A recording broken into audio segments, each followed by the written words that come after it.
दामाद को बेटे जैसा महत्व देने पर वह सबके बाप बन जाते हैं।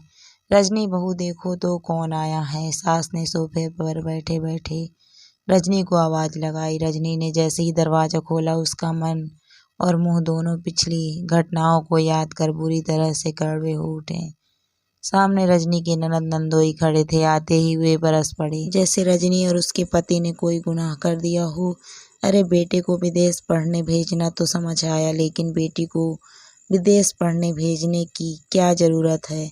साल भर के खर्चे का अंदाजा भी है। बेकरी आइटम में एडवांस कोर्स करके क्या हासिल कर लेगी। फिर शादी में भी तो लाखों खर्च होंगे। अरविंद जी ने भूमिका के माता पिता से कहा, फूफा जी मुझे वहाँ आर्टिकलशिप के पैसे भी मिलेंगे। USA आकर मैं भी और बच्चों की तरह पार्ट टाइम छोटा मोटा काम कर लूँगी। और वैसे भी पापा तो राजी हैं मुझे भेजने के लिए, तो आपको क्या आपत्ति है। भूमिका ने जवाब दिया, यह देखो इनके भी पर निकल आए। विदेश जाने से पहले ही बड़ों के सामने जुबान चलाने लगी। चली गई तो ना जाने और क्या क्या सीख कर आएगी। अरविंद फूफा ने कहा, पर नंदोई जी भूमिका सही कह रही है, हमें उसके सपने पूरे करने में कोई अड़चन नहीं है। जब हम आपके बच्चों के हर एजुकेशन के पैसे दे सकते हैं तो अपनी होनहार बच्ची पर तो थोड़ा खर्च कर ही सकते हैं। और वैसे भी शादी से ज़्यादा उसका कैरियर हमारे लिए प्राथमिकता रखता है। भगवान ने चाहा तो उसकी शादी में भी किसी बात की कमी नहीं छोड़ेंगे हम। भूमिका की मम्मी रजनी बोली, वाह भाभी वाह, आज आपने अपने दिल की बात कह दी कि हमारे बच्चे आपकी दया पर पढ़ पाए हैं। अरविंद जी की पत्नी रजनी की ननद भारती बोली, मैं बोलना तो नहीं चाहती थी, पर आप लोगों ने हमें बोलने पर मजबूर कर दिया है।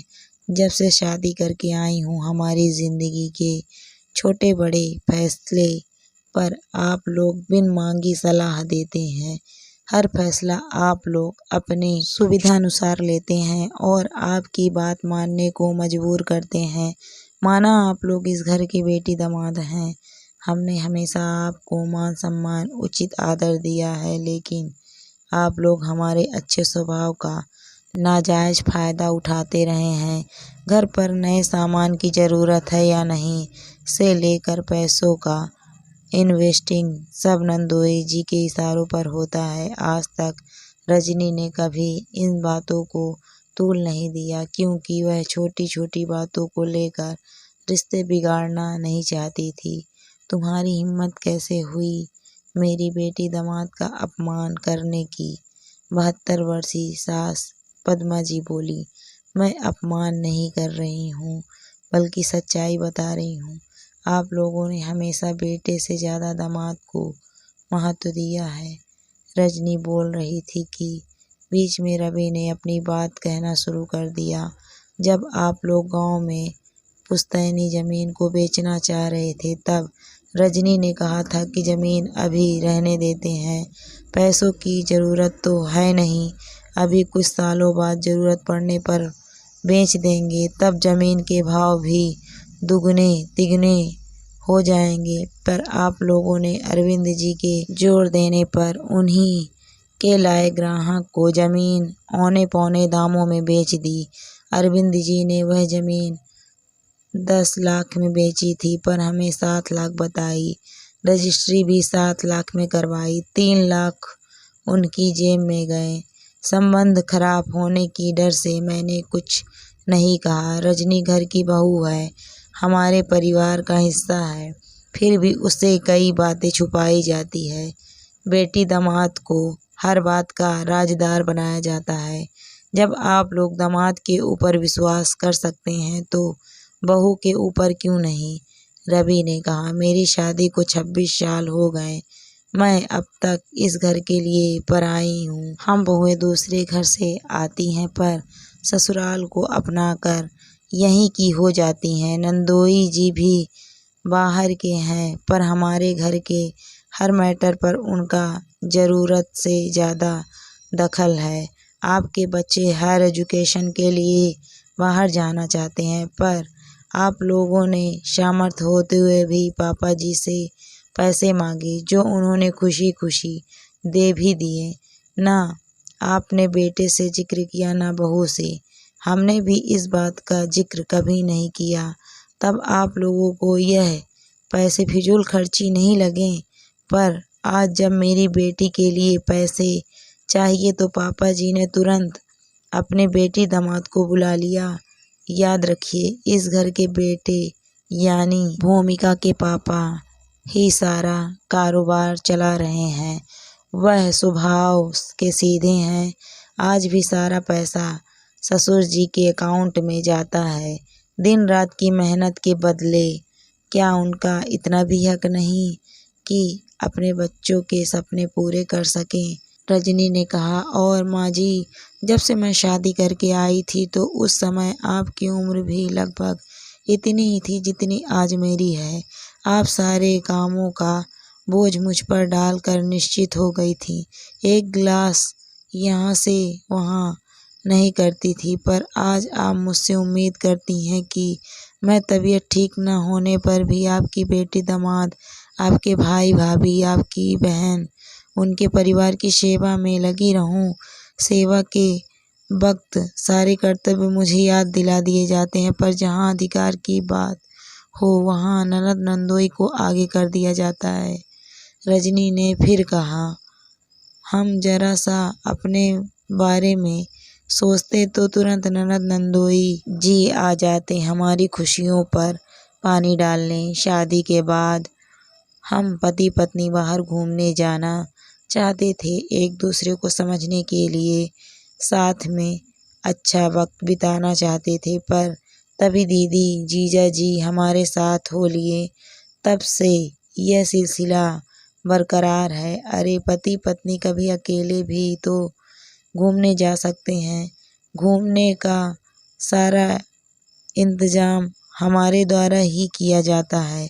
तब ननद नंदोई जी को यह फिजूल खर्ची नहीं लगती, पर मैंने अपने मायके में भाई की बेटी की शादी में वॉशिंग मशीन देनी चाहिए तो इस बात पर भी नंदोई जी ने हस्तक्षेप किया। अरे आपसे पैसे मांगकर थोड़ी ही उपहार दे रही थी, अपने पति की कमाई से दे रही थी।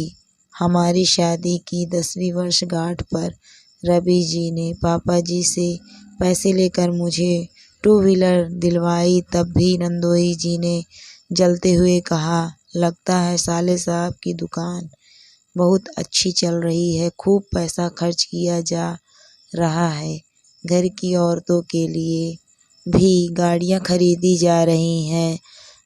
तब भी कैसे भी करके नंदोई जी ने भारती दीदी के लिए भी 2 व्हीलर के पैसे पापा जी से निकलवा ही लिए थे। अरे बताइए, आज तक आपने अपनी कमाई से अपनी पत्नी के लिए कुछ खरीदा भी है? याद है आप सबको, शादी के 10 साल बाद मुझे भूमिका के ही स्कूल में हिंदी टीचर की जॉब ऑफर हुई थी। तभी आप सब ने मुझे अरविंद जी के बहकावे में आकर नौकरी करने से मना कर दिया था। उनका कहना था कि जब एक स्त्री के हाथों में पैसा होता है तो वह आर्थिक रूप से आत्मनिर्भर होती है, उसमें आत्मविश्वास आ जाता है, वह खुद निर्णय लेने लगती है, जो वह नहीं चाहते थे। अगर रवि जी 2 दिन भी मेरे साथ मेरे मायके रुक जाते हैं तो नंदोई जी ताने मारते हैं, अरे साले साहब ससुराल के होकर रह गए। पर नंदोई जी खुद अपना घर बार छोड़कर अपने ससुराल में ही ज़्यादातर पाए जाते हैं ताकि इस घर को कंट्रोल कर सकें। रवि जी को दुकान में इतनी मेहनत करने के बाद भी अपने ही पैसे पर हक नहीं, अपनी पसंद की कार तक नहीं ले पाए। हमें सिल्वर कलर का किसी और कंपनी का मॉडल पसंद था, पर नंदोई जी के कारण हमें मारुति वैन लेनी पड़ी ताकि हमारे परिवार के साथ साथ उनका परिवार भी गाड़ी में समा जाए। कोई भी हो, दामाद हो या ननद, सभी को उतना ही दखल देना चाहिए जितना ज़रूरी हो। आज तक घर की बहू ने सहन किया, पत्नी ने रिश्तों की खातिर बर्दाश्त किया, लेकिन एक माँ बर्दाश्त नहीं करेगी, रजनी ने स्पष्ट रूप से कहा। इस घटना के बाद धीरे धीरे घर के हर निर्णय में रजनी को भी शामिल किया जाने लगा। बेटी को विदेश भेजने के लिए सब राजी हो गए। निर्णय सही साबित हुआ। भूमिका ने वापस आकर अपनी बेकरी शॉप खोल ली, जहां अच्छी क्वालिटी की नई नई वैरायटी के बेकरी आइटम्स रखने लगी। वो जल्द ही शहर में अपनी एक नई पहचान बनाने में कामयाब हो गई। दामाद जी भी ससुराल में बेवजह हस्तक्षेप करने से बचने लगे। दोस्तों, कई बार दामाद को बेटे से ज़्यादा महत्व देने पर वह सबके बाप बन जाते हैं। इसीलिए परिवार के अंदरूनी या निजी बातों पर भी बेवजह हस्तक्षेप करने लगते हैं। ऐसे में उन्हें उनकी सीमाएं याद दिला देना चाहिए।